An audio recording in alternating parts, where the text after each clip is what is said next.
Assalamualaikum warahmatullahi wabarakatuh. Perkenalkan, nama saya Rosita Debramesti dengan NIM 222111330. Di sini saya akan menjawab pertanyaan ujian tengah semester mata kuliah penanaman modal. Baik, langsung saja untuk pertanyaan pertama, yaitu jelaskan asas-asas hukum penanaman modal yang berlaku di Indonesia. Jadi, asas-asas hukum penanaman modal di Indonesia itu diatur dalam Undang-Undang Nomor 25 Tahun 2007 tentang penanaman modal. Jadi, dalam undang-undang ini itu ada asas-asas terkait penanaman modal. Asas yang pertama yaitu asas kepastian hukum. Asas ini itu menekankan pentingnya hukum dan peraturan sebagai dasar dalam setiap kebijakan dan tindakan yang berkaitan dengan penanaman modal. Untuk asas yang kedua yaitu asas keterbukaan.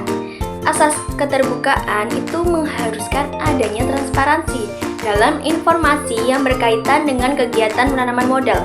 Masyarakat itu berhak mendapatkan informasi yang akurat, jujur, dan tidak diskriminatif tentang investasi yang dilakukan. Untuk asas yang ketiga yaitu ada asas akuntabilitas. Setiap kegiatan penanaman modal itu harus dapat dipertanggungjawabkan kepada masyarakat.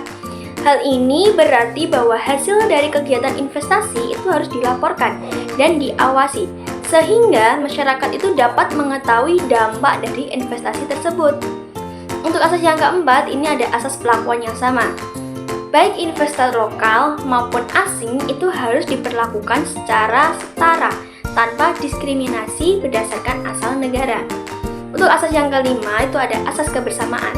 Asas ini itu menekankan pentingnya kolaborasi antar pemerintah, masyarakat, dan investor dalam menjalankan kegiatan penanaman modal untuk mencapai kesejahteraan bersama.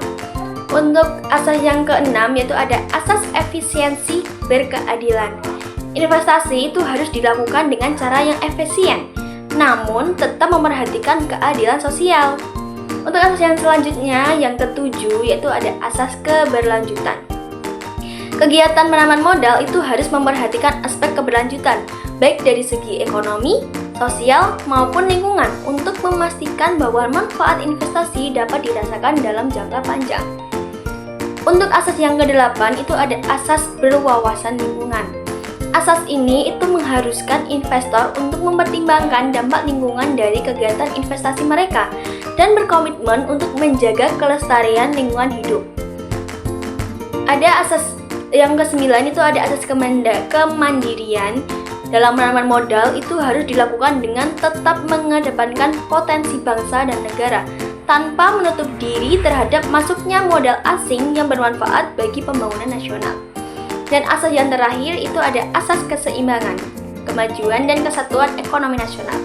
Asas ini bertujuan untuk memastikan bahwa penanaman modal itu mendukung pertumbuhan ekonomi yang seimbang di seluruh wilayah Indonesia, serta memperkuat integrasi ekonomi nasional. Untuk soal yang nomor 2 itu ada keberadaan hukum penanaman modal di Indonesia dipengaruhi beberapa faktor. Jelaskan dan apa akibatnya bagi Indonesia. Jadi, faktor-faktor yang mempengaruhi hukum penanaman modal di Indonesia itu ada dua, ada faktor internal dan faktor eksternal. Untuk faktor internalnya, yang pertama itu perlindungan hukum. Perlindungan bagi investor itu sering dianggap tidak memadai, menciptakan ketidakpastian. Faktor internal yang kedua ada birokrasi dan regulasi, yaitu proses perizinan yang rumit dan ketidakpastian regulasi menghambat suatu investasi. Yang terakhir yaitu ada stabilitas sosial dan politik, yaitu ketidakamanan politik dan konflik sosial itu dapat mengganggu iklim investasi. Untuk yang selanjutnya itu ada faktor eksternal. Untuk faktor eksternalnya sendiri, yang pertama itu ada kondisi ekonomi makro, yaitu stabilitas ekonomi seperti inflasi dan pertumbuhan itu memengaruhi keputusan investasi. Untuk faktor eksternal yang kedua itu ada infrastruktur. Jadi kualitas infrastruktur yang buruk itu dapat menghambat efisiensi operasional. Dan faktor eksternal yang terakhir yang ketiga yaitu ada kepastian kebijakan. Jadi perubahan kebijakan yang tidak konsisten itu dapat menciptakan ketidakpastian bagi investor. Kemudian, akibat dari faktor-faktor tersebut itu ada yang pertama, penurunan daya tarik investasi. Jadi investor itu cenderung enggan berinvestasi, mengurangi aliran modal. Untuk akibat yang kedua itu ada keterbatasan pertumbuhan ekonomi, yaitu kurangnya investasi itu dapat menghambat pertumbuhan ekonomi. Dan akibat dari faktor yang eksternal dan internal tadi yang terakhir itu ada peningkatan resiko pelanggaran kontrak, yaitu ketidakpastian hukum meningkatkan resiko pelanggaran kontrak bagi investor. Untuk pertanyaan yang ketiga yaitu berdasarkan Undang-Undang Nomor 25 Tahun 2007 tentang penanaman modal terdapat beberapa macam penanaman modal. Apakah terdapat persamaan? Jelaskan. Jadi, Undang-Undang Nomor 25 Tahun 2007 tentang penanaman modal di Indonesia itu mengatur dua jenis penanaman modal. Yang pertama yaitu penanaman modal dalam negeri atau PMDN, dan yang kedua ada penanaman modal asing atau PMA. Meskipun keduanya ini memiliki perbedaan dalam sumber modal dan pelaku investasi, tetapi terdapat beberapa persamaan mendasar antara PMDN dan PMA, yaitu yang pertama, tujuan investasi. Baik PMDN maupun PMA itu bertujuan untuk melakukan usaha di wilayah Republik Indonesia.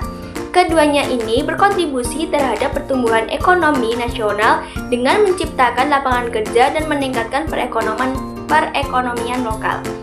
Untuk persamaan yang kedua itu ada regulasi yang sama. Jadi kedua jenis penanaman modal itu diatur oleh undang-undang yang sama, yaitu Undang-Undang Nomor 25 Tahun 2007 yang memberikan kerangka hukum yang sama bagi semua investor tanpa memandang asal modalnya. Hal ini termasuk perlakuan yang setara dalam hal perizinan dan fasilitas yang diberikan oleh pemerintah. Untuk persamaan yang ketiga itu ada bentuk badan usaha. Jadi keduanya ini dapat dilakukan dalam bentuk badan hukum seperti perseroan terbatas atau PT. Namun untuk PMA, perusahaan harus berbentuk PT PMA sesuai dengan ketentuan hukum Indonesia. Untuk persamaan yang keempat itu ada fasilitas investasi. Pemerintah itu memberikan fasilitas tertentu kepada kedua jenis penanaman modal, seperti insentif pajak dan kemudahan perizinan untuk mendorong investasi yang dapat menyerap tenaga kerja dan berkontribusi pada pembangunan infrastruktur. Untuk persamaan yang kelima, ini persamaan yang terakhir, itu ada keterlibatan dalam pembangunan ekonomi. Baik PMDN maupun PMA itu diharapkan untuk berkontribusi pada pengembangan usaha mikro, kecil, menengah, dan koperasi UMKM, serta menjaga kelestarian lingkungan hidup sebagai bagian dari tanggung jawab sosial perusahaan. Untuk pertanyaan yang terakhir yaitu yang keempat, apa saja resiko yang mungkin dihadapi oleh investor asing di Indonesia dan bagaimana cara mengatasinya? Jadi, resiko yang dihadapi investor asing di Indonesia ada beberapa resiko utama. Yang pertama itu ada regulasinya rumit, yaitu peraturan itu sering berubah dan kompleks. Yang kedua, ada infrastruktur kurang memadai, yaitu hambatan aksesibilitas di beberapa daerah. Yang ketiga, ada korupsi dan birokrasi, yaitu proses perizinan itu lambat dan tidak transparan. Terus yang keempat, ada ketidakstabilan politik dan sosial. Jadi resiko perubahan kebijakan pemerintah. Dan yang kelima ada fluktuasi nilai tukar rupiah, yaitu ketidakpastian dalam perencanaan keuangan. Terus yang terakhir ada kompetisi lokal, yaitu perusahaan lokal itu lebih memahami pasar dan budaya dibandingkan oleh investasi asing, investor asing. Dan untuk cara mengatasi resiko-resiko ini itu yang pertama ada riset pasar. Jadi untuk investor asing itu pelajari regulasi dan dinamika pasar lokal. Untuk cara yang kedua yaitu diversifikasi investasi, yaitu investasi di berbagai sektor dan wilayah. Itu yang ketiga, cara mengatasi yang ketiga ada memanfaatkan insentif pemerintah, yaitu gunakan fasilitas seperti tax holiday atau KEK. Yang keempat ada kemitraan lokal, yaitu kolaborasi dengan perusahaan lokal untuk navigasi regulasi. Dan cara mengatasi yang terakhir yang kelima itu ada adopsi teknologi, yaitu tingkatkan efisiensi operasional. Mungkin cukup sekian yang dapat saya sampaikan. Kurang lebihnya saya mohon maaf. Wassalamualaikum warahmatullahi wabarakatuh.